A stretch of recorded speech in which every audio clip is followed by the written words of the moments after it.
Mais la question du rapport entre le nombre d'habitants et la stratégie se pose également dans les grands pays. Et je vous propose de commencer tout simplement par le pays qui au monde compte le plus d'habitants, c'est la Chine avec environ 1,4 milliard d'habitants, soit 20% de la population du monde. Or, nous voyons bien que la stratégie chinoise de ces dernières décennies et la stratégie des autres pays vis-à-vis de la Chine a pris en compte cette dimension démographique. Cette prise en compte, elle apparaît très clairement déjà au moment de la guerre de Corée. Nous sommes au début des années 1950.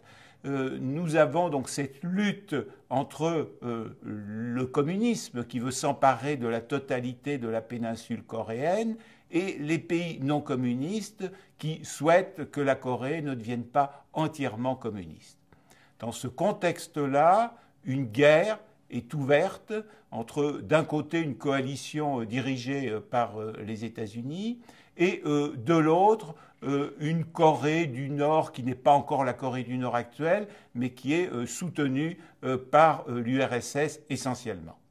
Et au fil des combats, la coalition des États-Unis est en train de conquérir la totalité de la péninsule coréenne, qui est en train donc d'échapper au communisme. Et c'est à ce moment-là que Pékin décide d'envoyer des volontaires entre guillemets, c'est-à-dire des centaines de milliers de Chinois pour aller lutter contre cette coalition. Pourquoi la Chine peut-elle le faire? Parce qu'elle dispose d'une démographie très nombreuse et de très nombreux jeunes qu'elle peut enrôler dans son armée. Certes, ces jeunes n'ont pas subi de préparation militaire, certes, ces jeunes sont mal équipés, mais ils sont considérablement plus nombreux que les militaires de la coalition dirigée par les États-Unis. Regardons ensemble ce graphique qui présente la population de la Chine à la veille de la guerre de Corée et la population des États-Unis également à la veille de la guerre de Corée. Or, vous voyez que la Chine, qui est déjà à l'époque le pays le plus peuplé au monde, a une population considérablement plus importante que celle des États-Unis. Et c'est ce qui va permettre à la Chine de mobiliser de nombreux jeunes pour essayer d'empêcher la coalition dirigée par les États-Unis de conquérir la totalité de la péninsule coréenne. Résultat, cette guerre se transforme en véritable boucherie entre, d'un côté, je dirais, des professionnels de la chose militaire et de l'autre, des volontaires mal équipés et mal préparés.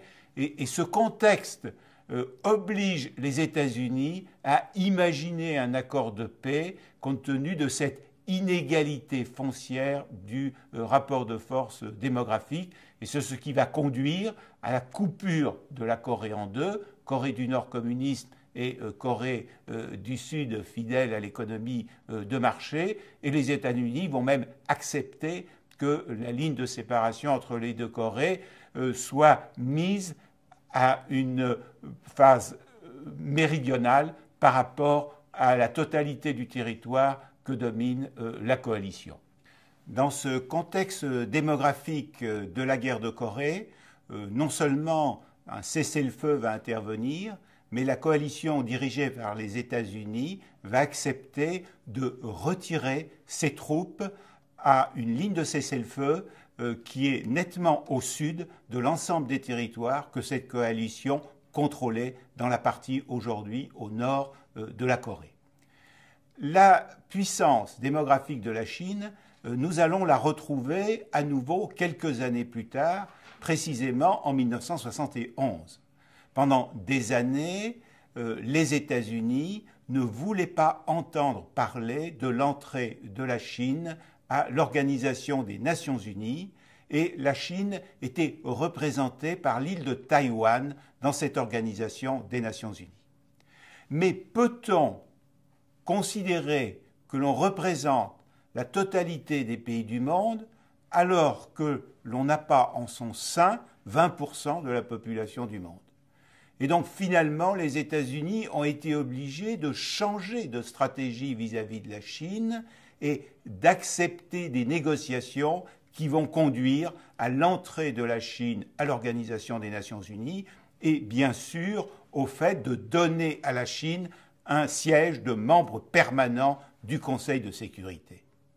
Qui plus est, le rapport de force démographique est tel que les États-Unis sont même obligés d'exclure Taïwan, qui n'est plus aujourd'hui un État de droit reconnu internationalement. Regardons ensemble ce graphique. Nous sommes en 1970. Le pays le plus peuplé au monde, la Chine, ne fait pas partie de l'Organisation des Nations Unies. Et pourtant, vous voyez que la Chine a un nombre d'habitants nettement supérieur aux pays qui la suivent, c'est-à-dire l'Inde, que vous voyez sur ce graphique, et également les États-Unis.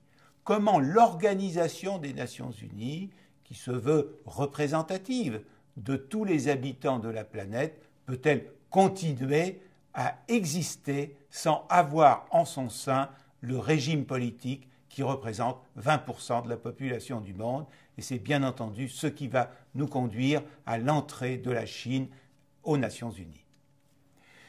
Donc nous voyons bien à travers cet exemple que la stratégie des États-Unis a été obligée de prendre en compte l'importance du nombre d'habitants de la Chine.